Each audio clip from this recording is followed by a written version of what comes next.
de alguna otra parte. La llama no se apagará.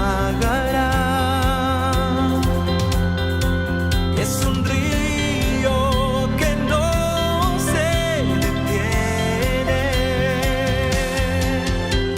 El arca por fin está en casa. El rey ha venido a morar. El avivamiento en calle Broadway. River Church es un río que no se detendrá jamás.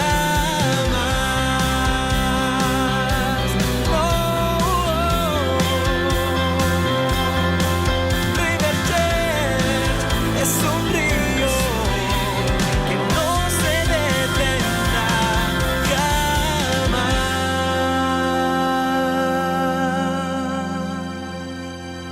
Hace unos, quizás más de 2 años atrás, estaba cambiando, como todo hombre, los 300 canales que podemos llegar a tener sin encontrar nada para ver. Y mientras que cambiaba, no soy de mirar documentales, reconozco que me aburren un poco, pero me llama la atención la estética, me llama la atención lo que están hablando, y resulta que se trataba de un documentalista que afirmaba que las 10 plagas de Egipto no tenían en realidad un significado netamente milagroso, sino que había razones científicas por las cuales las 10 plagas habían ocurrido. Lo que intentaba el documental, creo, si no me equivoco, era, en número 1, demistificar lo que había ocurrido en Egipto, y número 2, negar que Dios estaba detrás de los incidentes. Entonces, una y otra vez dice, mientras, con esa voz que ponen los documentalistas doblados al español, ¿no es cierto? Que debe ser un mexicano que lo dobla al neutro. Y dice, seguramente ustedes creen que lo que ocurrió en las plagas de Egipto se trata de la mano milagrosa de Dios. Pero no es la mano milagrosa de Dios lo que nos sorprende hoy, sino lo científico, lo real, lo que realmente puede comprobarse a través de la naturaleza. Mito, ficción, ¿existe Dios? Usted sacará las propias conclusiones. Así que me quedé. Y empezaron a explicar las plagas. Entonces cuenta que cuando relata el incidente de las 10 plagas de Egipto, todo el mundo conoce la historia, pero igual no me gusta dar nada por sentado. Moisés, de parte de Dios, comisionado por Dios, va a presentarse al faraón, que era el comandante en jefe de la época, y le dice, libera a los judíos, libera al pueblo de Dios, libera a mi pueblo, dice Dios. Faraón se endurece, dice no, bajo ningún punto de vista. Moisés vuelve a hablar con Dios y Dios dice no hay problema, enviaré una plaga y después otra y después otra y después otra, y se transforma en un decálogo de plagas que azotan a Egipto hasta que finalmente el faraón, doblado en su intención y en su carácter, deja partir al pueblo. Ese es el resumen de la historia. Ahora, miles de años después, hay un documental en Discovery Channel donde explican de que quizás Dios no estaba detrás de las plagas, sino que simplemente era un evento meteorológico. Y empieza a explicarlo de la siguiente forma. Yo tomo nota porque me llama la atención. Y de hecho creo que así fue.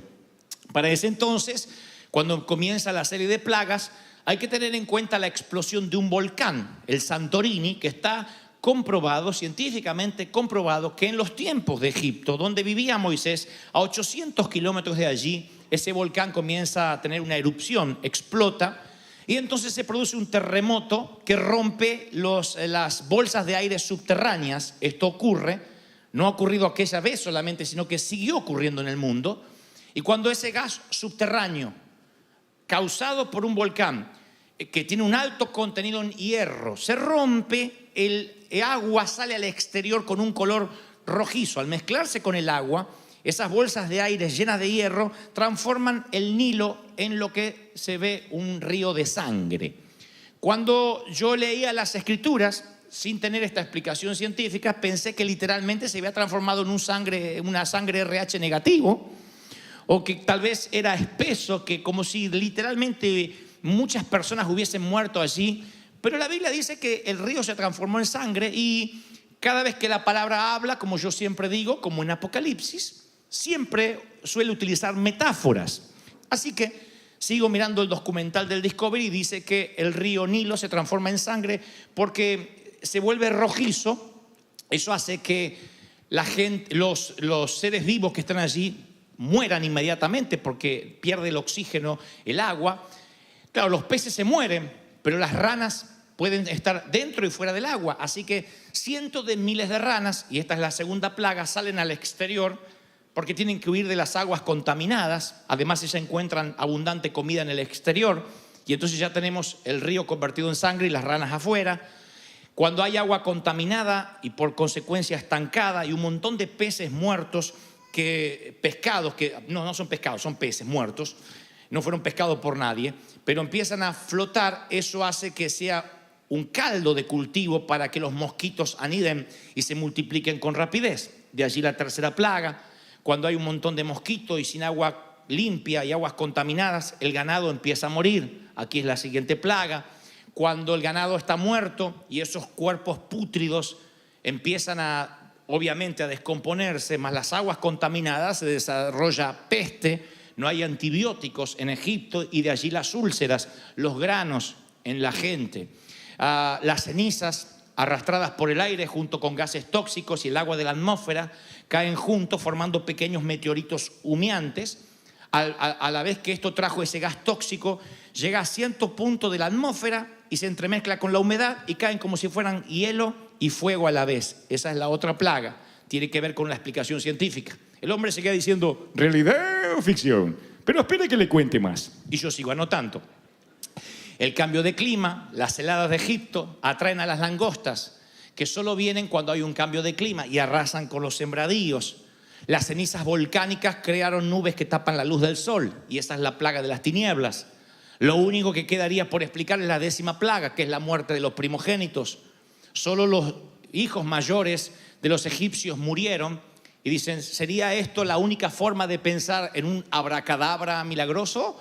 Porque es lo único que los científicos no le encontraban explicación, pero luego descubren que todos los hijos primogénitos dormían en las plantas bajas de las casas. Era el privilegio que se le daba a los hijos primogénitos. Todo el resto tenía que dormir en las plantas altas. Esto no ocurría entre Israel, solamente los egipcios.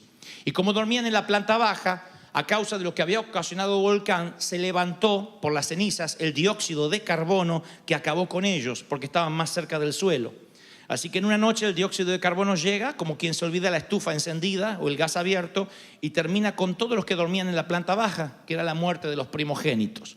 Ahora, cuando termina el documental, dice una vez más el documentalista que saquemos las propias conclusiones, si Dios estaba en esto o no. Y yo terminé de ver el documental y alabé a Dios más que nunca, porque por fin le encuentro una explicación a lo que Dios hizo. Porque digo, claro, entiendo más esto, que Dios use su propia física, su propia química, su propia naturaleza para hacer las cosas. Él sabe cómo combinar los elementos para cumplir sus designios. Él sabe cómo hacer para que ocurran las cosas. Me gustó más entender esto con la mente que decir, y bueno, se transformó en sangre porque sí, porque Dios es poderoso, amén. Y ahí es cuando hay gente que dice, pero explícamelo, ¿cómo un río se va a transformar en sangre? ¿Cómo van a venir mosquitos de golpe? ¿Por qué se murieron los primogénitos? Hay de los que al conocer más cómo Dios hace sus trucos, creen que Dios no es Dios. Pero hay de los que al descubrir cómo Dios se mueve, creemos más en Dios que nunca. Ese es mi Dios, ese es nuestro Dios, ese es nuestro Señor. ¿Están conmigo, sí o no? ¿Por qué nosotros cuando oramos por prosperidad nos parece que es milagroso que de pronto abramos el baño así y del techo del baño comiencen a caer dólares? O te sientas en el baño y aparecen dólares. Diríamos, eso es el poder de Dios, así queremos. Ahora de pronto alguien nos golpea la puerta y nos dice, mire, yo no sé por qué, pero Dios me hizo sentir que tengo que compartir esto contigo. O aparece en el banco de manera milagrosa, sin explicar, miles de dólares, eso es de Dios. Pero de pronto nos perdonan una deuda y decimos, bueno, no es tan de Dios.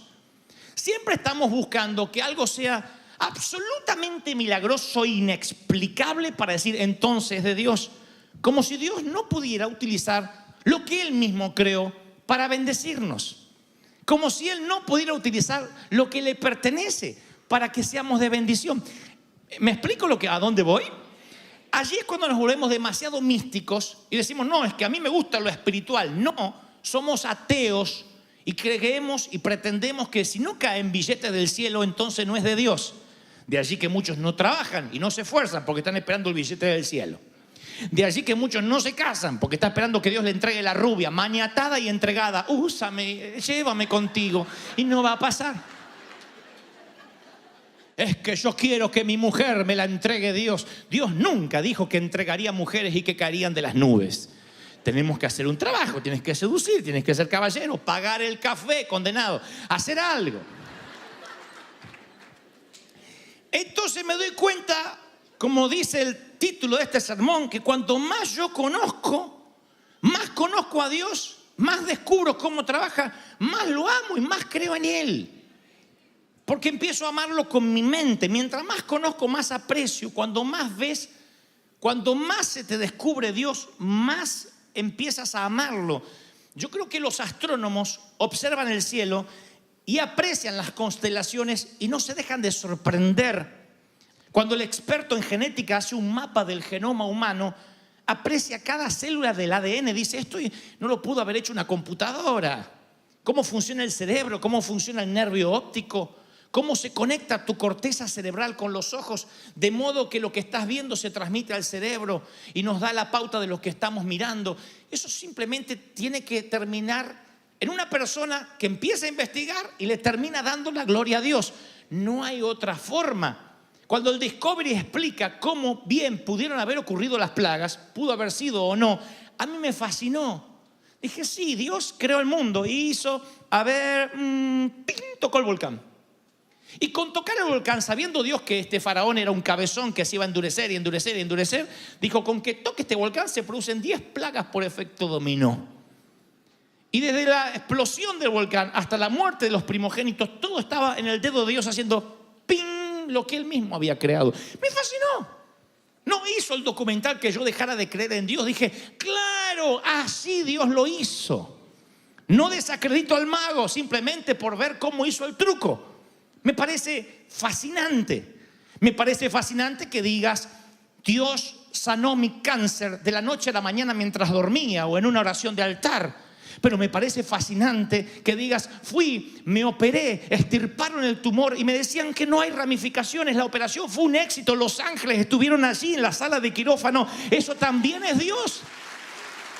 ¿Están conmigo, sí o no? No estamos desacreditando a Dios. El oceanógrafo explora la gran barrera de coral y aprecia cada color, cada especie. El físico trata de atrapar los quarks y aprecia cada molécula. Hablamos de vino recién. Los enólogos prueban el vino y dicen, sabor a madera, elaborado en 1844. ¡Oh! Otros borrachos dicen que... ¿Cómo estaba el vino? Mucho alcohol. Y de la cruda que tienen no se acuerdan ni lo que tomaron. Pero los enólogos aprecian, aprenden a valorar el vino y aprecian las texturas, el sabor, porque cuanto más conocen, más valoran, más aprecian. Yo no soy un músico, aunque me encanta la música, pero el músico aprecia la sinfonía, el detalle, la música. ¿Viste la canción nueva cuando los Brases hicieron ese arreglo? Cuando de pronto las cuerdas aparecieron y subió de tono. Claro, ¿quién aprecia eso? El músico. Los que no somos músicos escuchamos. También lo apreciamos. Pero como desconocemos las notas musicales, los recovecos de la partitura, para nosotros decimos, bueno, linda la música. El sommelier también, el que cata el vino, dice, bueno, yo estudié, me preparé y sabe cuando un vino es bueno, cuando un vino es malo. Sabe cuando hay vinos que son tan buenos que aunque tomes una copa no te emborrachas, y otro que pisas el corcho y ya no puedes ni siquiera caminar. ¿Por qué? Porque cuanto más sepas, más aprecias. Jesús le dice a la mujer samaritana junto al pozo, ustedes los samaritanos saben muy poco de aquel a quien adoran. Lo que le está diciendo es, cuando uno adora con ignorancia, la adoración está vacía. Él no quiere solo que le adoremos, sino que sepamos por qué le estamos adorando. Amarás a Dios con todo el corazón, lo entendemos, con el alma también, con la fuerza también, porque no somos flojos para servir. La mente tenemos nuestros prejuicios y te lo voy a explicar por qué y a dónde es que quiero llegar conforme lo que Dios me dijo que te diga esta mañana. Cuando nosotros anulamos la mente, cuando nosotros dejamos de aprender, de investigar, cuando nosotros vemos un documental como el Discovery y decimos, te reprendo Satanás, mi Dios no es así, aleluya, aleluya, no cerramos.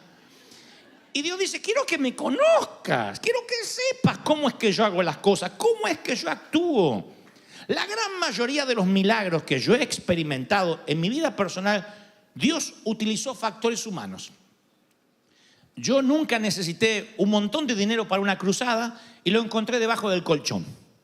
Nunca de pronto encontré un paquete tirado o vino un ángel con alas y me dijo, toma, y se fue y me dejó la maleta.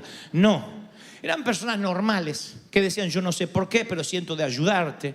Otros me prestaron y Dios me dio la providencia de devolver, aún con intereses. También Dios estaba allí.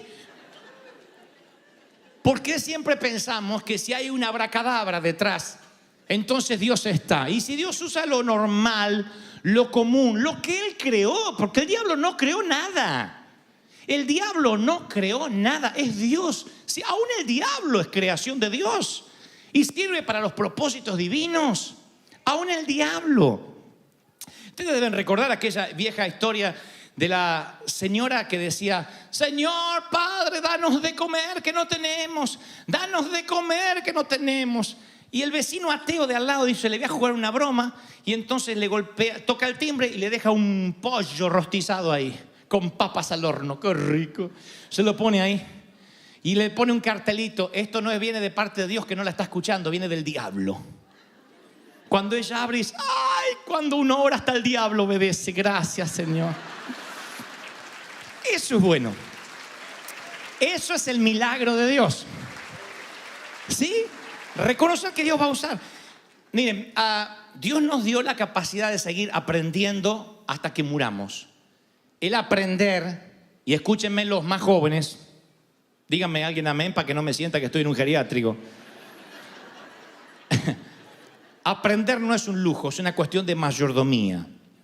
Pero en algún lugar de la vida, puede pasarte a los 18 o a los 50, dejas de ampliar la mente y comienzas a vivir de recuerdos. Ese es el principio de la vejez.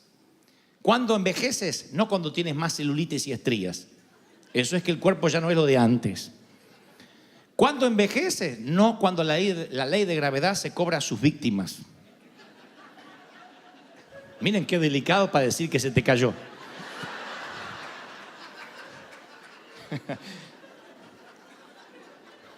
Dígame si no soy un señorito. ¿Saben cuándo envejeces? Cuando empiezas a vivir de recuerdos. Cuando todo lo bueno de la vida te pasó ayer y no mañana. Cuando dices, qué feliz que era, qué lindo cuando estudié, qué lindo cuando me casé, qué lindo cuando tuve un hijo. Cuando todo está atrás, cuando vives mirando un álbum de fotografías con nostalgia, entonces empiezas a envejecer.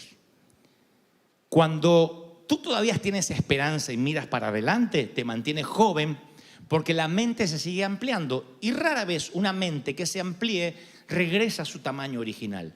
La mente es como un músculo que se va ampliando, ampliando, ampliando. Yo creo en el open mind y no lo relaciono con el libertinaje, lo relaciono con alguien que está abierto a la creatividad de Dios, a lo que Dios todavía puede hacer, porque Dios no dejó de crear en el sexto día. Dios sigue creando. Pero cuando uno cierra la mente, ese día deja de vivir y comienza a morir porque deja de aprender. Hay algo que se llama el síndrome del desuso. Si dejas de usar cualquier parte de tu cuerpo, incluso la mente, se atrofia. Y yo no he visto mentes tan atrofiadas como dentro de la iglesia cristiana. He recorrido el mundo y las mentes más atrofiadas están dentro de la iglesia. No estoy hablando de ignorancia por falta de capacidad académica. Universitarios conocí con mente atrofiada. No hablo de capacidad de estudio, hablo de mente que en desuso se atrofiaron, que empiezan a pelear por tonterías, por idioteces, que si lo razonaran un poco como Dios manda razonar. Salomón pide sabiduría. Si usar la mente fuera un pecado, Salomón no habría pedido sabiduría. Si la mente fuera un problema, el Señor no diría, me amarás con toda tu mente. Pero nosotros nos atrofiamos cuando dejamos de pensar. ¿Recuerdan que yo un día les conté que se me ocurre subir una foto de un arbolito navideño en las redes sociales? Me liquidaron de un montón de iglesias que ese árbol satánico, diabólico, va a arder al infierno. Un puertorriqueño me dijo, ¿sabe cuál es el problema? Esas bolas son las bolas del diablo, me dijo. Me robó la inocencia, no pude ver el árbol. Ahora miro el árbol y digo, sotona. O me dan ganas de pateárselas, ¿no? Y digo, le rompí las bolas al diablo. Yo digo, claro, y cuando me escribe eso alguien, yo voy a su perfil. Digo, debe ser pobrecito, un iletrado, universitario, apóstol distinguido, doctor en divinidades, con la mente atrofiada. Y no estoy defendiendo el arbolito o no. Lo que estoy defendiendo es cómo alguien inteligente va a reducir una grieta, me va a poner a mí en la vereda del infierno porque hay un arbolito en mi casa. ¿Ves? O sea, a eso me refiero. Cómo la mente puede entrar en desuso de modo tal que repetimos como logros y no razonamos. Mi interés no es producir una iglesia de logros que repitan lo que dijo el apóstol, lo que dijo el pastor, diga que está a tu lado, volteate, Dios le bendiga, Dios le bendiga, Dios le bendiga, dijo el apóstol. Porque en la semana nadie te va a hacer repetir nada, yo no estoy. Y a mí mi maestra de la escuela primaria me decía, si ustedes no lo entienden y no lo razonan algún día, yo no voy a estar. Razone, Gebel, no repita de memoria. Preposiciones, Gebel.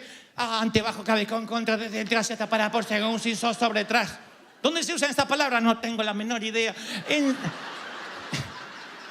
Razone. Y no sé por qué tenemos tantas inseguridades los ministros que no queremos que las ovejas razonen. No queremos que piensen. De allí el síndrome en desuso.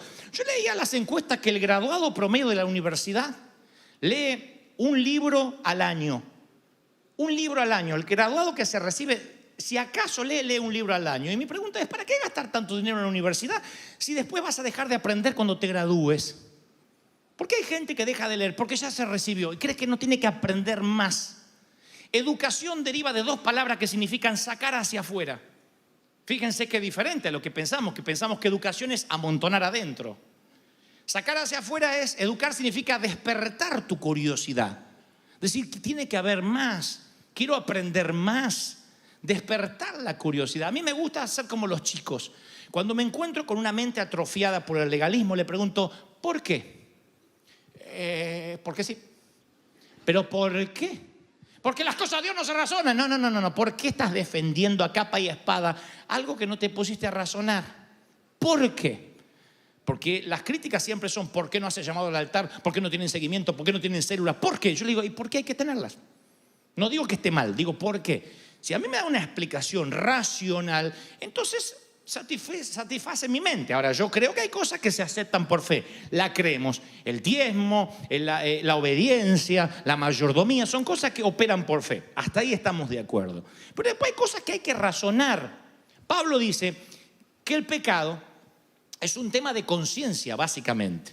Él tiene una crisis allí, porque de pronto dice, hay que comer carne sacrificada a los ídolos. Había carniceros que sacrificaban esas carnes a ídolos paganos.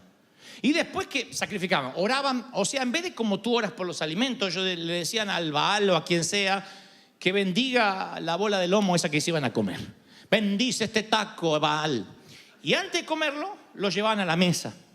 Allí la discusión, yo no voy a comer comida que ha sido dedicada a otros dioses. ¿Qué hacemos? Y Pablo tiene una idea genial. Dice, hacemos una cosa. Si comer carne sacrificada a los ídolos no te produce nada, dice, yo la bendigo. Es como cuando a mí me han dado dinero y dice, hermano, este dinero es para usted. Yo lo bendigo y lo uso para el reino. Yo no estoy controlando si pagas el IRS, si el número del Social Security es uno que te inventaste en una madrugada. ¿Se entendió la metáfora? Bueno, bendecimos y se utiliza. Pablo dice, si comer carne sacrificada a los ídolos te trae un problema de conciencia, que dice, estoy en pecado, no comas. Porque eso va a cerrar el grifo a lo que Dios tenga para darte. Hay hermanas que dicen, hermano pastor, yo fui a una iglesia y no usaban mantilla. ¿Vieron el tul que se ponen las damas en algunas iglesias sobre el cabello? Y hay hermanas que si se olvidan la mantilla no entran a la iglesia porque se sienten en pecado. Y no es que uno dice, qué ignorante. No, ella siente que está fallándole a Dios. Bueno, anda y busca la mantilla porque no vas a poder fluir. Porque vas a sentirte como que ella se pone la minifalda y están todo el tiempo así. Yo digo, ¿por qué no se la ponen larga si van a estar todo el tiempo así? O mostrá o vestirte como la gente. ¿No? ¿Por qué? Porque la inseguridad hace que te cierres. Para ponerse un traje así hay que tener personalidad. Si yo voy a estar...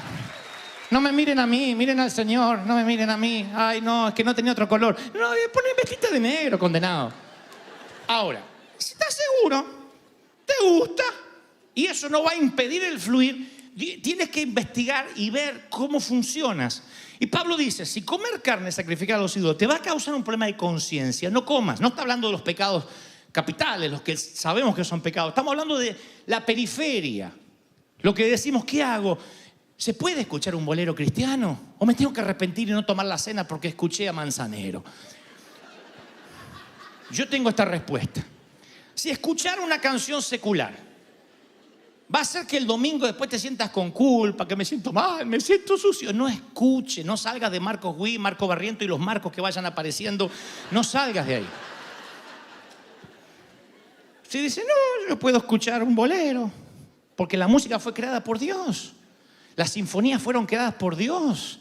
Claro, no vas a escuchar una música que apele al sexo promiscuo, que apele a lo satánico, que también lo hay. Es como elegir la película que vas a mirar en Netflix.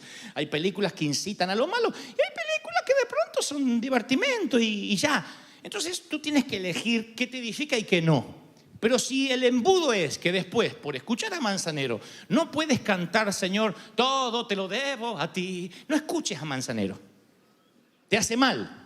¿Me explico lo que trato de decir? Ahora, si puedes ampliar la mente, y esto no es ampliarla en tema de pecado, si puedes decir, yo sé lo que me edifica y lo que no, yo sé lo que glorifica a Dios y lo que no lo glorifica, así es cuando tu mente se empieza a abrir, Dios empieza a ensanchar el sitio de tus estacas, porque se te despierta la curiosidad. Hay algo que no me deja dormir a mí, es la cantidad de formas y maneras que debemos todavía tener y no descubrimos de cómo predicar el Evangelio de Cristo sin cambiar la esencia.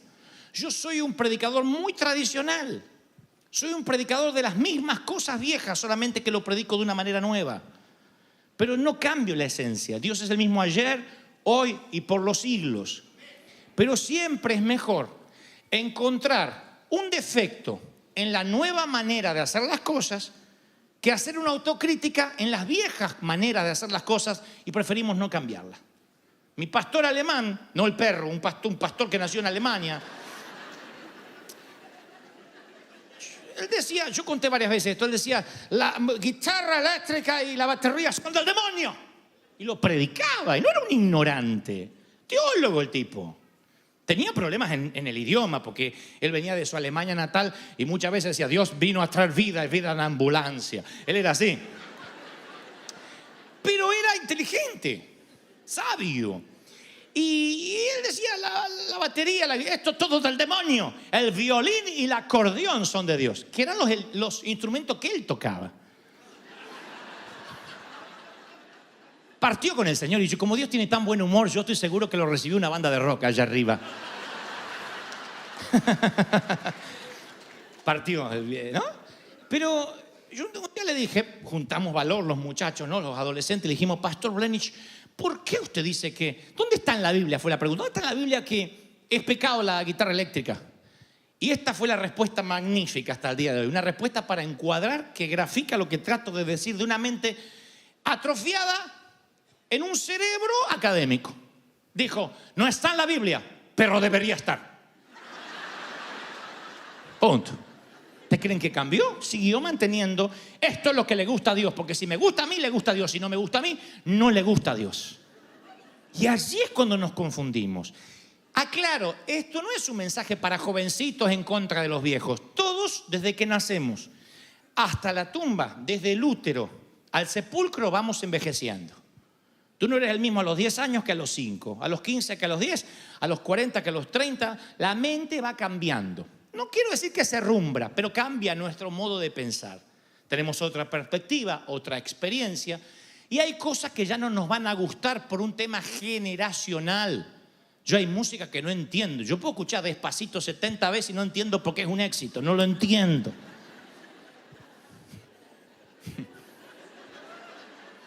Ya estoy fuera del universo de los que entienden que es un éxito porque tiene tal música y tal ritmo. Yo no lo entiendo. Ahora, mi pastor comenzó a envejecer, lo cual es algo digno, para ahí vamos todos si Cristo no viene antes, pero él creyó que Dios envejecía con él. Y empezó a decir lo que le gustaría que Dios dijese, no lo que Dios estaba diciendo. Dios no cambia, Dios no envejece. Dios es eternamente, aunque se lo conoce como el anciano de días, por su longevidad eterna, no es un viejito de barba blanca. Él es joven, es divertido, hay juventud en su corazón. Como aquel que nos dice en las Escrituras que el corazón alegre hermosea el rostro, que rejuvenecerás como las águilas, va a ser el consejo de un viejito. Yo soy Dios que terminé la creación. Él es joven. Nosotros envejecemos y nos volvemos seniles, torpes, doctrinarios, intransigentes y peleamos por las bolas del diablo en lugar de ir a lo fundamental. Entonces tú le dices, ¿y por qué eres así? Porque no está escrito acá. Ahora, este libro es una categoría en sí mismo. Esto lo hace absolutamente único. Primero es palabra viva. Es una suerte es caleidoscópico. O sea, ¿vieron como esos que ustedes miran así, que los tienen los chicos, que ven un montón de figuritas y se van armando así, y siempre ves diferente, un montón de vidrios? ¿No? Entonces, bueno, eso es la Biblia. Fue escrito por 40 escritores en más de 15 siglos, en 3 idiomas y en 3 continentes diferentes. Y entre los autores va de agricultores a pescadores, a reyes, poetas, profetas, prisioneros de guerra. Abarca todos los temas bajo el sol, la poesía, la profecía, la cosmología, la teología. Sin embargo, cuando toca temas profundos, nunca jamás se contradice, como si solo un autor lo hubiese escrito. Tú puedes leerlo de principio a fin y todo tiene un sentido porque hay un autor que es el Espíritu de Dios. Ahora, hay una forma muy sutil que yo lo hablé hace unos domingos atrás, que es la bibliolatría. Idolatrar al libro por sí mismo, tratar este libro como un fin en lugar de un medio. Cuando vas al seminario bíblico, quieres leer la Biblia, si tu finalidad es aprender la Biblia, te vas a hacer un hombre aburrido o una mujer aburrida, te vas a transformar en alguien que sabe un montón de Biblia con la mente atrofiada. Vas a ser un necio teólogo, lo que eran los fariseos. Si tú te aprendes la Biblia con el fin de quiero aprender todo acerca de la Biblia, no hay libro más aburrido que la Biblia sin el Espíritu Santo. Entonces, cuando tú dices, yo quiero utilizar la Biblia para aprender, entonces lo que vas a lograr simplemente es información, nunca transformación. La Biblia es para transformarte. ¿Cuál es el propósito entonces de aprender la Biblia? Lograr intimidad con el autor. Que cuanto más conozcas, más te enamores. Eso es la Biblia. Más conoces, más te enamoras de él. Eso pasa con una pareja. Si cuando más conoces, más te desenamoras, estás fregado. Porque lo que tuviste no fue amor, fue deslumbramiento. Y cuando la gente llega a la iglesia y hay un evangelista y que todo el mundo se va a caer y todo el mundo se va a recibir, reciba ahora, hay un montón de gente que se deslumbra. Ay, estoy loca por el Señor, aleluya, aleluya, aleluya. A los 3 meses están caídos de la fe. Dice, ¿cómo fue? Si estabas tan lleno de Dios, se deslumbró. No abrió la mente para conocer más a su Dios. No tuvo tiempo de intimidad. Y el deslumbramiento en términos de pareja, ¿cómo termina? Si cuando descubres a esa persona día a día, no te enamoras más. Cuando dices, wow, hoy descubrí una nueva faceta de mi amado o de mi amada que no sabía, lo amo más. Si eso no te pasa, huye por tu vida, novio. Corre, porque encima esa señorita tiene mamá. Corre.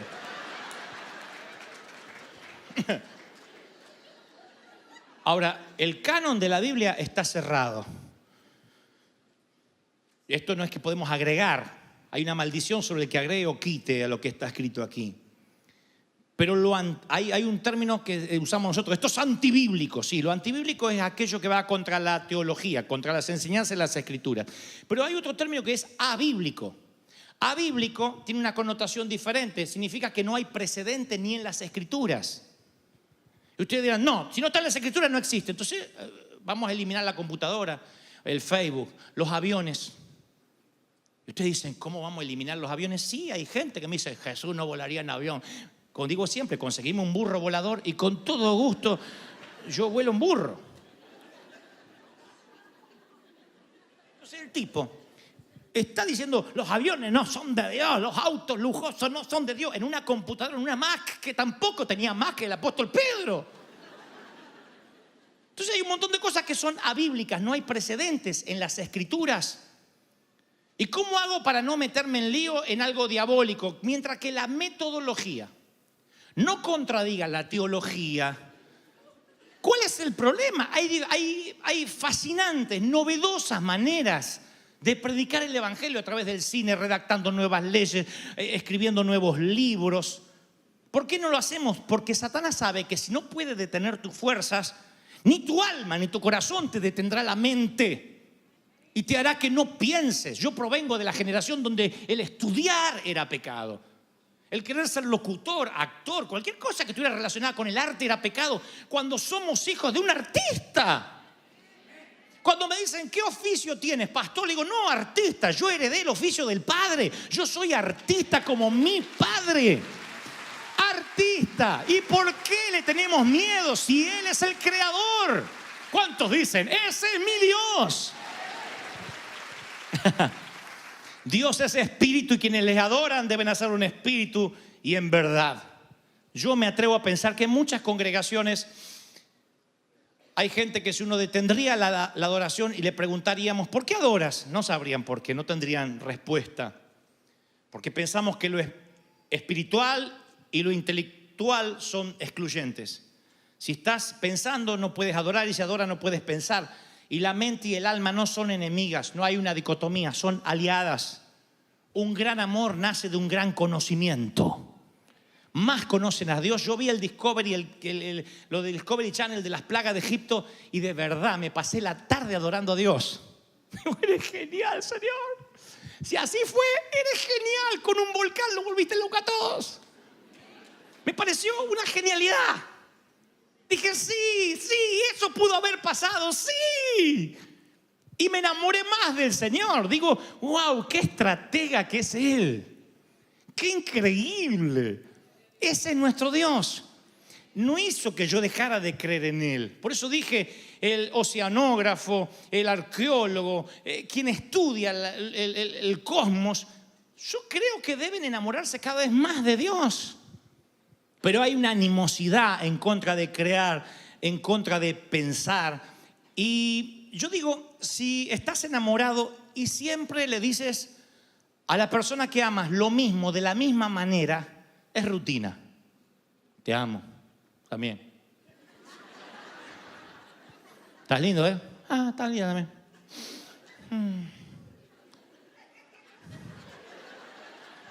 Si estás enamorado, buscas nuevas formas de decir lo que sientes. Esto es para los novios, los solteros, esto va por la misma ofrenda, ¿eh? Si estás enamorado, busca las maneras de decir, sabes, te conozco más y más me sorprendes y vi esto que no había notado ayer. Uy, no noté qué bueno, qué inteligente que eres y qué bueno, qué lindo. Y ella, él, pero tú eres tan caballero. Ay, tan generoso. La propina que dejaste, el tip que dejaste ahí me sorprendió. 50 centavos de dólar así. Es que soy de River Church. Busca nuevas formas. La palabra dice que debemos adorar a Dios con canciones nuevas, cántico nuevo, con salmos nuevos. Porque Dios sabe cómo funciona nuestra mente. Entonces, cuando nosotros decimos, no, a mí no me gustan las canciones nuevas porque yo soy fiel a la senda antigua. La senda antigua no es defender lo que te gustaba cuando eras joven. Permanecer en la senda antigua es ser fiel incluso a los cambios de Dios.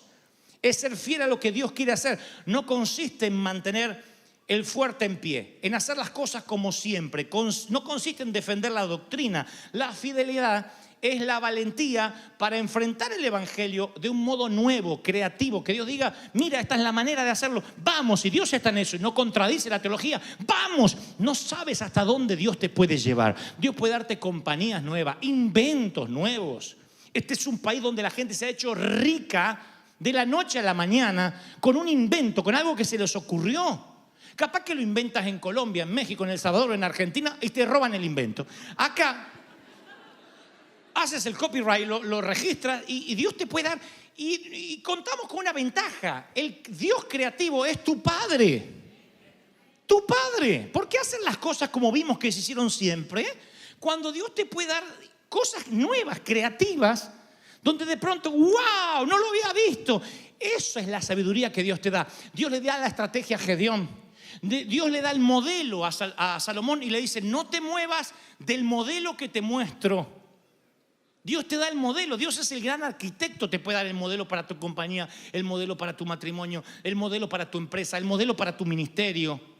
¿Por qué salir a imitar lo que otros hacen? Es que no me quiero mover de la senda antigua, decimos con la mente estrecha. La senda antigua no es una senda vieja, es la senda de siempre. Pero todos los días hay algo abíblico. ¿Qué es abíblico? No antibíblico, abíblico.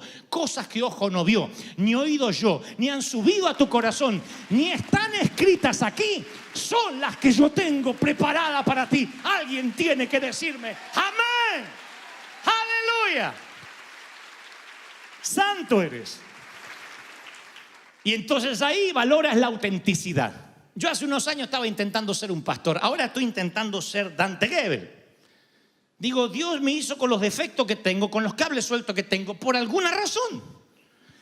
Me quité la presión de ser como los demás, de predicar como el otro, de hacer lo que hace el otro porque se estila. Dije, ¿qué quieres que yo haga, Señor? Quiero reducir la brecha de lo que Dios quería que yo fuera y lo que yo soy.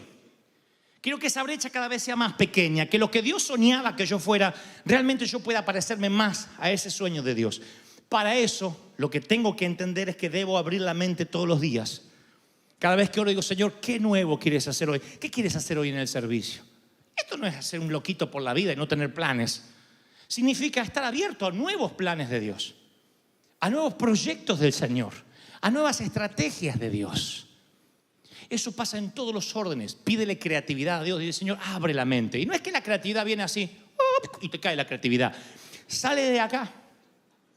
Dice la palabra que Samuel reveló lo que había en el corazón de Saúl. Yo te voy a decir esta palabra, no te la olvides nunca. Tú eres mucho más inteligente y no te estoy pasando la manito para quedar bien.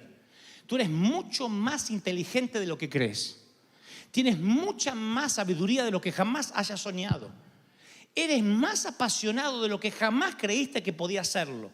Nada más que a veces crees que eres lento, torpe, falta de sabiduría y frío, porque eso te han dicho que eres. Pero tan pronto descubras lo que Dios puso aquí desde la matriz, desde el vientre de tu madre, te vas a sorprender de todo el potencial que tenías.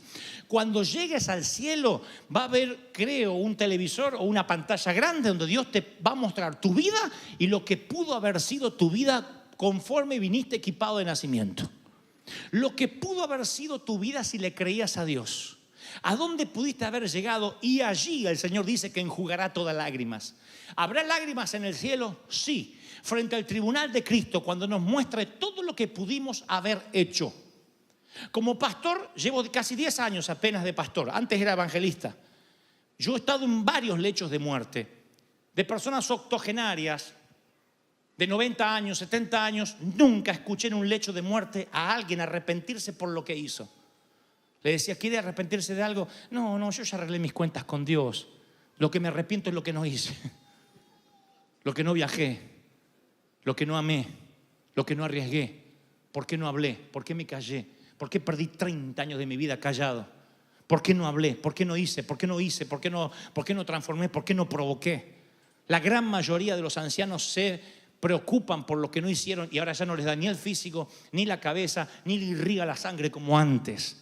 Alégrate de tu Creador en los días de tu juventud, porque vienen los años en que no tengas contentamiento, ni el Viagra te va a dar el contentamiento que tienes ahora. ¿Se entendió la metáfora y la parábola? Amén, gloria al Señor. Entonces, este es el tiempo donde tú te tienes que alegrar y decir, Señor, yo necesito entender que Dios me dio el hoy. Alguien tiene que decirme amén. Dios te dio el hoy. Y tienes que decir, Señor, dentro de lo que es tu santidad, dentro de lo que es la teología, dime cuál es mi máximo potencial. Ensancha mi mente y no te vas a sorprender. Dios te va a dar estrategias, métodos en tu ciudad, en tu país, en tu nación. No es hacerse el loquito, el rebelde porque sí, me voy a hacer el Che Guevara. No. Tampoco la rebeldía como postura sirve. Porque si es una postura es hipocresía, aunque parezca innovación. No estoy hablando de hasta el rebelde, voy a venir sin corbata, voy a venir en short porque yo soy nuevo. No. Estoy hablando de ideas creativas. Cosas que nadie pensó y que Dios las tiene allí para dártelas. Si te pones a orar, cuando vas a hacer tus facturas, tus propuestas, cuando vas a escribir un guión, cuando redactas tu hoja de vida, dile, Señor, dime qué es lo que yo puedo aportar a esta tierra, de modo que cuando me vaya sepan que yo estuve aquí. Y Dios dice, te daré favor y fama para con los hombres y con los de afuera. Se lo dijo el profeta, he aquí yo te daré favor para conmigo y para con los hombres. Ensancha la mente.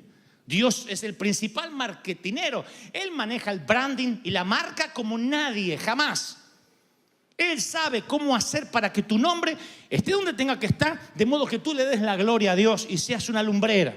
Él sabe cómo colocar a José, llevarlo desde una cárcel o de la esclavitud al primer puesto al lado del faraón. Él sabe cómo hacer que el Dios de Daniel sea el Dios a que todo Babilonia adore. Él sabe cómo transformar la oscuridad en luz, cómo llevarte de lo más bajo a lo más alto. Dios dice, es palabra de Dios. Alguien tiene que decir amén. ¡Aleluya!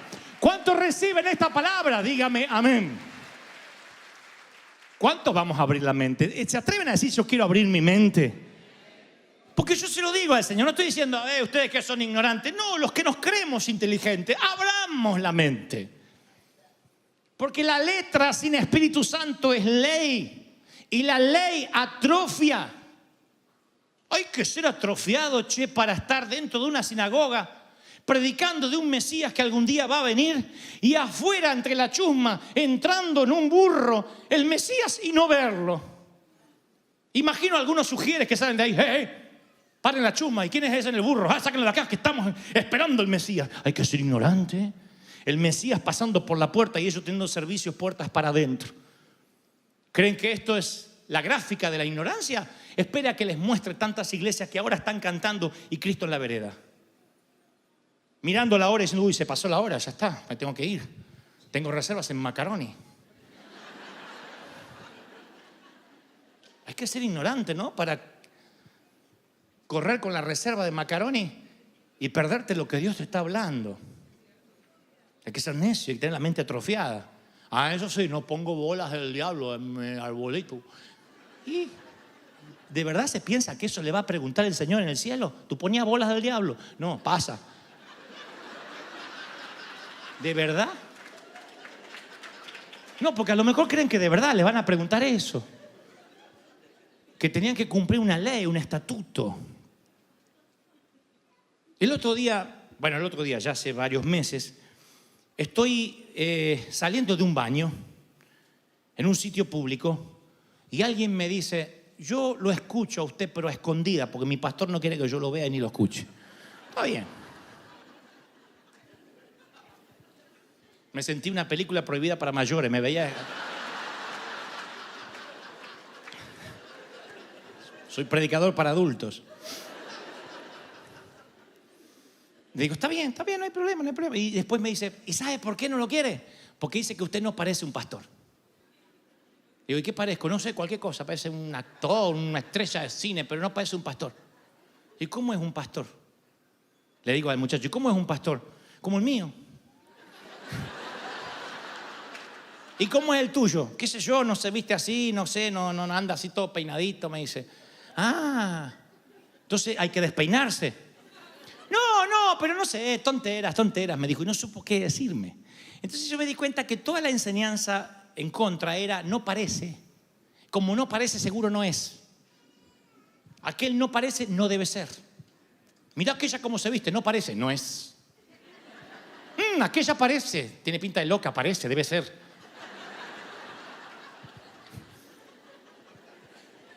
Estereotipamos, estigmatizamos y así somos.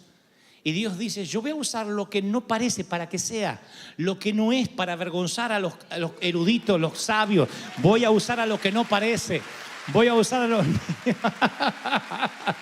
Voy a usar lo que no es para que sea. Y yo me voy a glorificar. Voy a usar a River. Voy a usar a mi pueblo. Si crees que Dios habló, se tiene que oír ese aplauso. ¡Aleluya!